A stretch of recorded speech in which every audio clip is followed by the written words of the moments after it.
worthy, and you are good. Amen. The Bible says love rejoices in the truth. God is love. So God rejoices in the truth. And I ask a lot of Christians, does God rejoice in the truth about you? And they go, ooh. Because you think the truth about you is what you've done, or where you've been, or what you think. And it's not.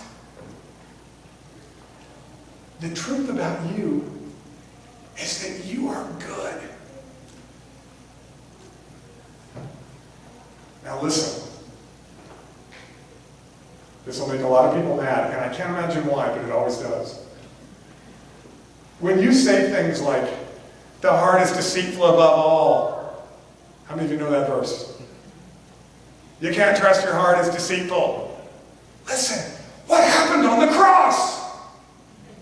You've been given a good heart now. Your heart is not deceitful. You can trust your heart now. When Christ resurrected, he renewed your heart. You're a new creation. You're a new creature. Your heart is not deceitful now. You can believe that you have a good heart.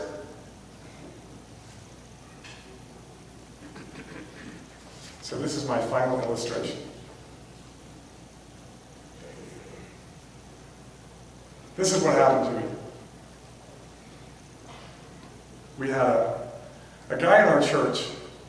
His name is Jay.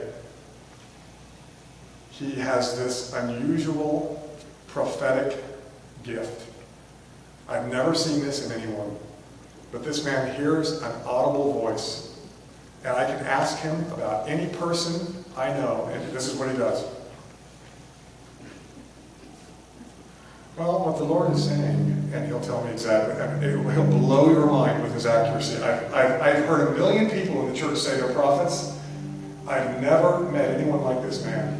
First day I ever met this man, he told me everything about my wife, everything about myself. He is so accurate it blew my mind. Well, first day I met him actually, I was terrified. I was at a conference and I knew he was there. Somebody said he was over in the back room, and people were going to talk to him one at a time, and they would talk to him and they would just start crying, and they would turn and leave one by one. And my wife came up to me and she said, I want to go talk to that prophet man. I said, go talk to him, honey, go talk to him. And she said, I'm terrified. I said, honey, if he's a real prophet of God, everything he says will be loving and encouraging. You don't need to be afraid. She said, okay, I'll go if you come with me. I said, no.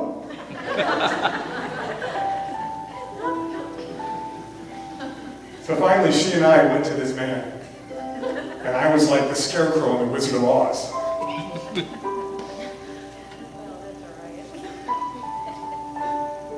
And he just spoke to my wife. And he told my wife, it was amazing. He looked at my wife and he read everything about her. And he said, you need to know, your husband loves you. It's really amazing. So anyway, we leave. A couple days later, I get a phone call from him, this guy.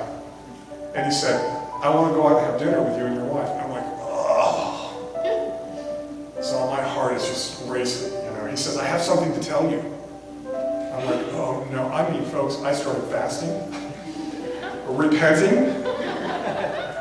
Because I was sure he was going to say, you have a demon on your left shoulder. And I was like, I was terrified of what he was going to say. I was repenting of every secret thing in my mind.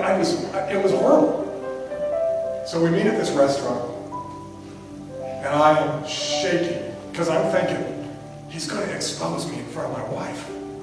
He's going to tell her the things I think. I know he's going to tell her what kind of a man I really am, you know? So we sit down at this restaurant,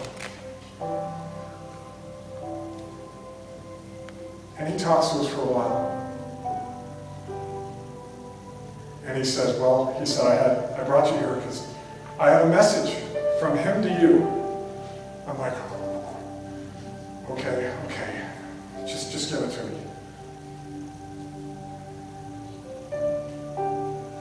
And he came forward and he said, you have the heart of God.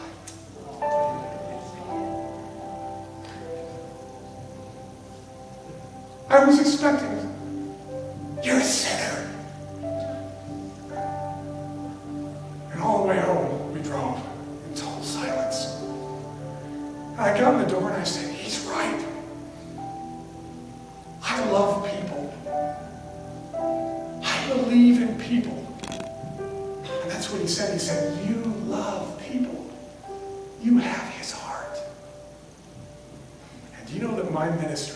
changed that day. It went from being this to being huge when I got the revelation that he believes in me and he believes that